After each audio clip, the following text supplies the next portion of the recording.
got news for you, pal. You ain't leading but two things right now. Jack and shit. Jack left town. Sometimes that's what I want to say to certain Giant fans. Because of the fact this is New York Giants Straight Talk, powered by Online Big Blue LLC. You go on Twitter and you see people already talking about fire Brian Daboll, fire Joe Schoen. You see content creators, you see just people on YouTube in general making fun of Joe Schoen and Brian Daboll. And Brian Daboll was just the coach of the year last year. Let me check. Yeah, he was. I had to check with my resources, and Zack Attack wasn't available, but I knew that one off the top of my head. And I love it because Twitter, man, Twitter is like looking into the sun during an eclipse without one of those little boxes. You know you shouldn't do it. You probably will hurt you if you did do it, but you can't look away, then you burn out your retinas. Jeez, people just got to take a break. People just got to understand that, you know what, this season is a lost season. We're going to have to try to figure a way to make it better by maybe cultivating some young talent. Shane has brought in some young talent, but Shane and Daboll aren't going to go anywhere. At least not getting fired by the Giants. Maybe they'll go somewhere if they decide to leave on their own, but they're not going anywhere. And it's funny, though, because, like I said, I sit there and I see this on Twitter and people just don't know what to do. Then I think of the guy from Animal House. What the hell is supposed to do, you moron? This is what we're going to do. We're going to move forward. We're going to keep going. We're going to keep going in the steps of rebuilding this franchise. I said it on the stream, and I said it the other day. We are a rebuild within a rebuild because of what happened making that playoffs. You go 7-2, then the rest of the season falls apart, and we've been terrible really since that 7-2 start. And that 7-2 start propelled us into the playoffs and screwed us all up. We're not going to get back into that. But Brian Daboll and Joe Schoen aren't going anywhere. They're not. They're staying here. Nor would you want them to go somewhere. Nor would you want them to leave, because then you are going to go back into square one again. And you want the Maras to pick another general manager and pick another head coach? Listen, Brian Daboll to me was magical for 9 games. He was a little bit of Riverboat Ron. He was a little Belichickian. He had a little bit of Parcells in him. Everything he did kind of seemed to work. And I said it before, you go through those stretches in life, and especially athletically, if anyone's played, I can tell you this firsthand. You go through a point. Sometimes you just go through a segment of time where everything goes your way. That you can't do any wrong. Every decision you make is right. Any position you put yourself on the field is correct for you to make the play. The ball just seems to fall into your hands. It just happens.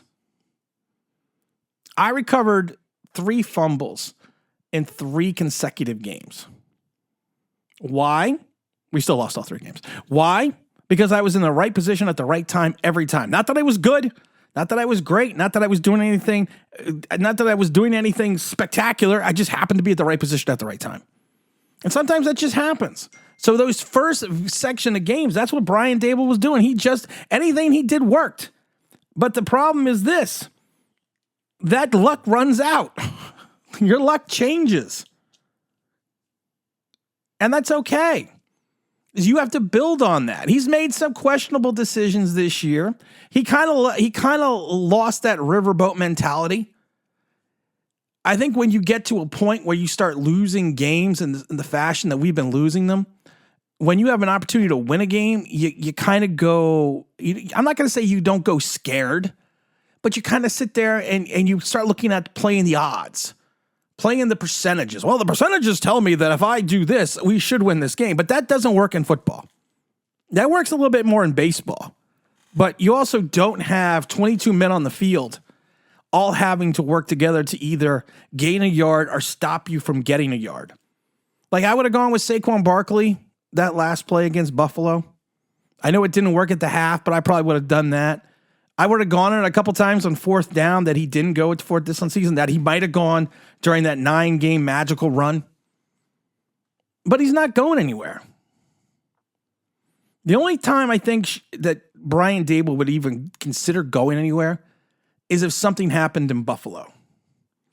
If Buffalo imploded, Sean McDermott got fired, I can see Then Brian Daboll trying to kind of do the judge. Let's do the judge. That would have been a great sound effect. Dun, dun, dun, dun, dun, dun, dun, dun. Do the judge. Dun, dun, dun, dun, dun, dun, dun, dun. Judge drove himself out of New York with his stupidity. And I could see Brian Daboll, but I don't see Brian Daboll being that kind of guy. I can see Brian Daboll asking to get out, saying, hey, listen. And I think Shane would, because honestly, at the end of the day, it's probably going to be up to Shane. And Mara's going to probably tell Shane, listen, if you want to let him go, let him go. We may have to get some compensation from Buffalo. But that's the only time I would see Brian Daboll leaving. Brian Daboll still has the passion. He still has that enthusiasm. You can see it on the sidelines. He is a guy that he does not look like he's coaching a 2-win team in reference to his demeanor and personality. He's still got that fiery personality.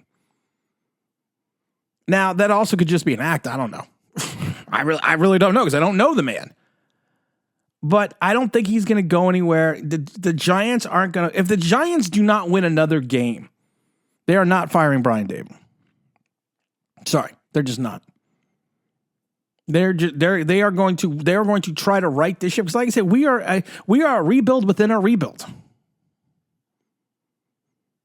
Now, Joe Shane, though, you kind of want to give Shane the benefit of the doubt on certain things. And I still don't think the Giants would ever fire him. But some of the things that he's doing are questionable at times at best.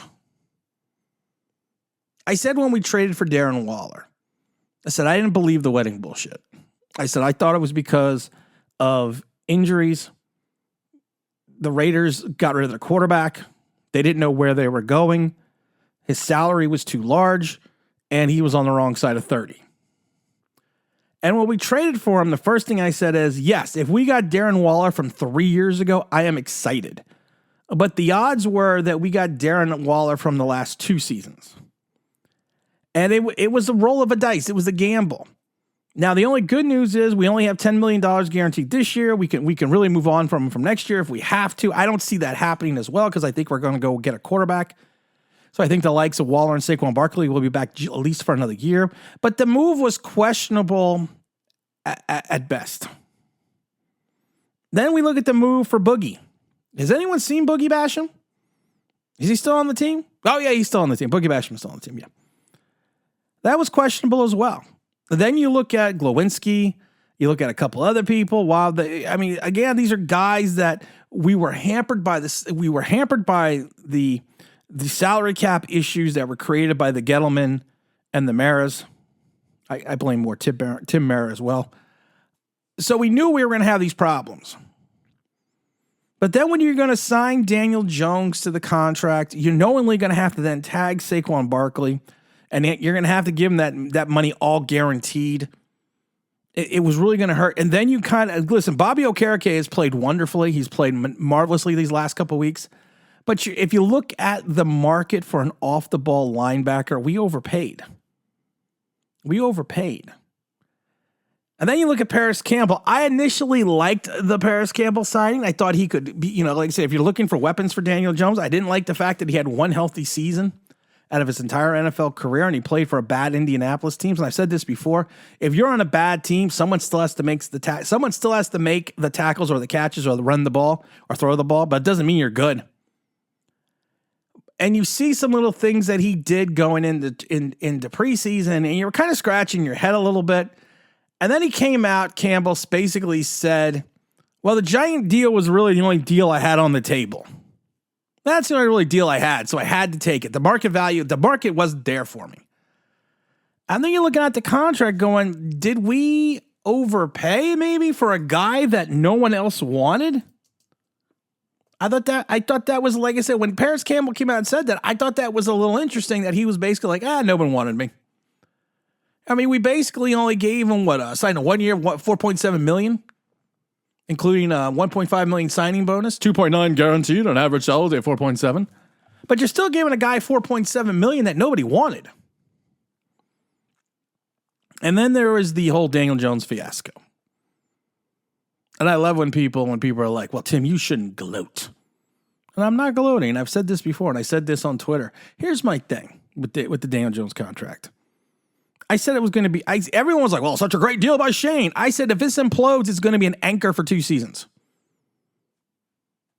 Because you owe him $68 million next year.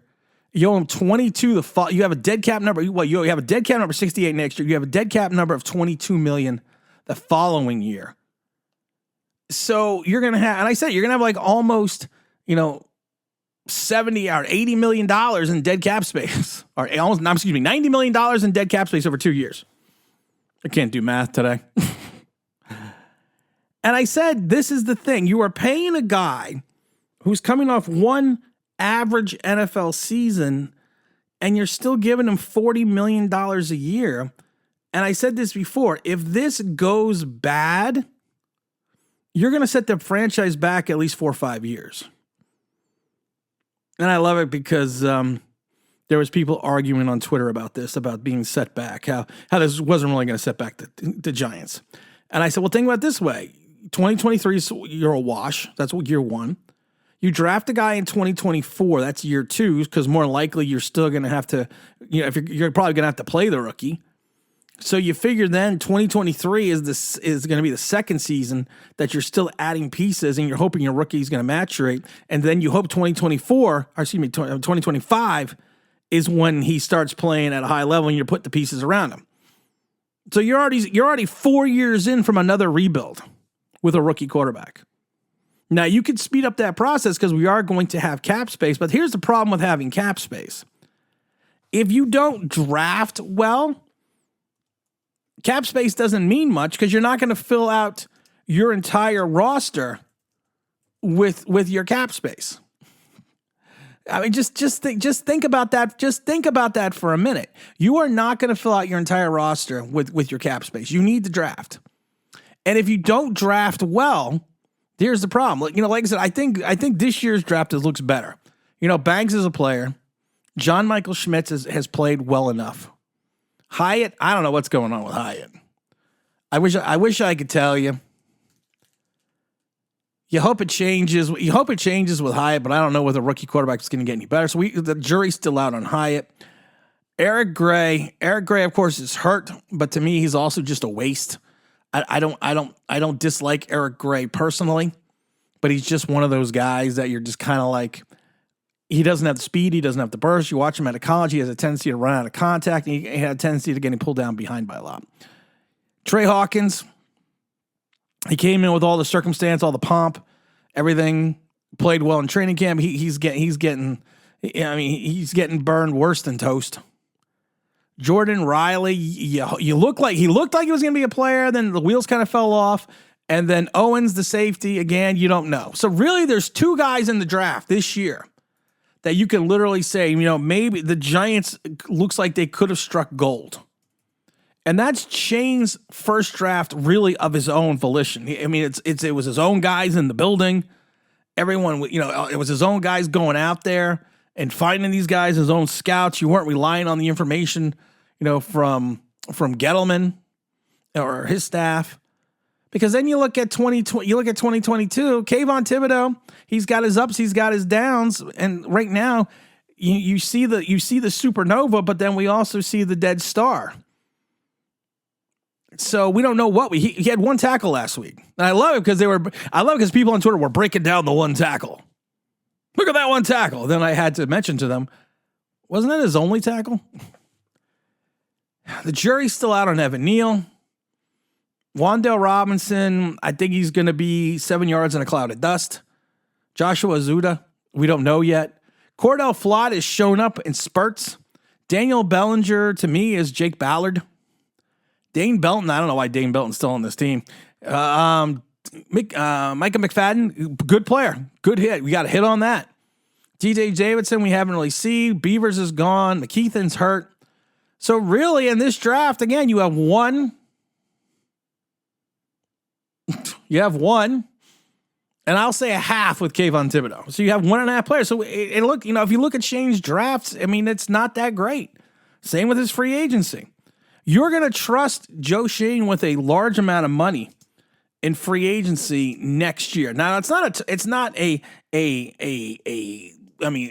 $100 million, But you are going to give Schoen extra draft picks and money and maybe even a high draft pick next year that he's going to have to, go through and work with.